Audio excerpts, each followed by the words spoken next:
Myths and Legends, Volume 3, The Ash Widow, composed by Archmagister Gawain Girathu 8112. One of the perhaps most eerie and gruesome legends of Enderal is the one surrounding the Ash Widow. The Ash Widow was a charming young woman who had been promised to one of the Sublimes as his companion. Her hair was long and colored in a reddish blonde in the likeness of late autumn leaves, and her eyes were tinted in the deep blue of the sea. She was wise and well-read, played the lute, and enjoyed large popularity at her family's estate, in no small part due to her cheerful and buoyant character. Her future companion, the son of a rich count, was also of high repute, and when the two swore each other companionship, the bards were singing many a song of praise in the two lovers' dignity. But not long thereafter the newlywed wife noticed discrepancies in her husband's character.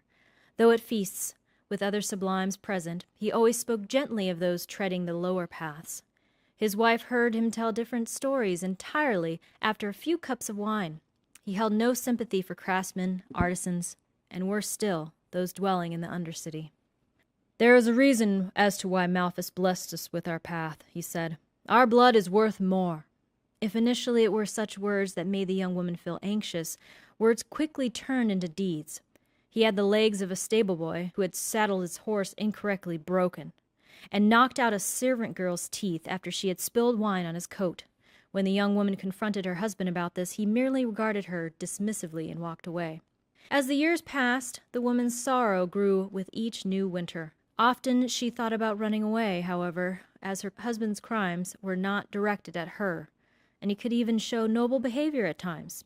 She did not dare to put these thoughts into practice. After all, where could she have fled?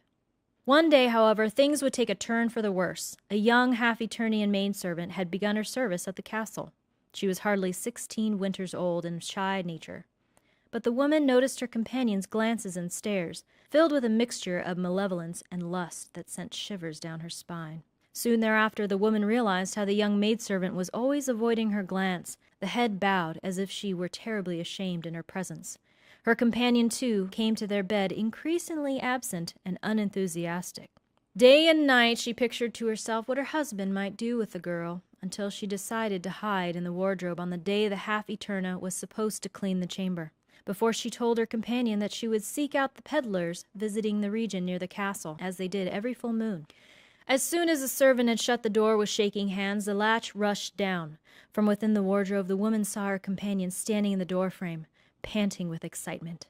The half-Eternian girl stood still, frightened and without any sign of resistance as the man grabbed her. It seemed as if she accepted her fate long ago. After being rudely pushed to the wall, where she hit her head, something unexpected happened.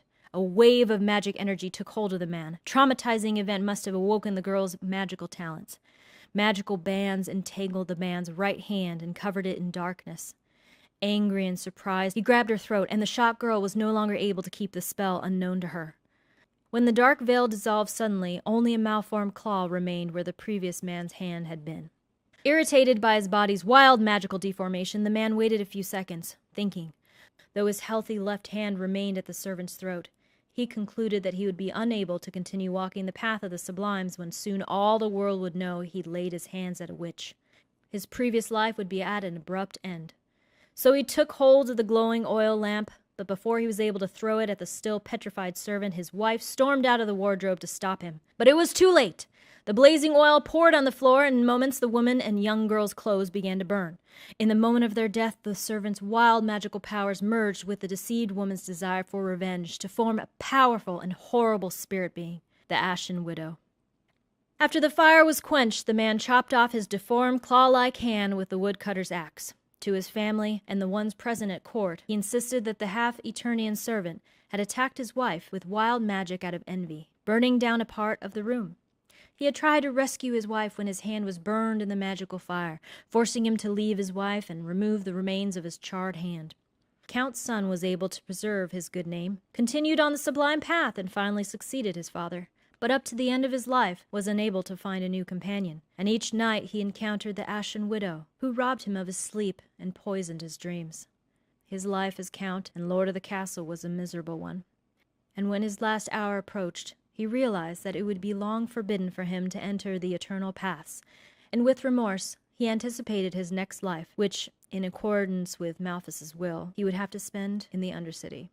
Author's note. The myths claim that the Ashen Widow's ghost still walks among the castle's ruins, and those foolish enough to bring her husband's claw to the old castle will be able to raise her from the dead.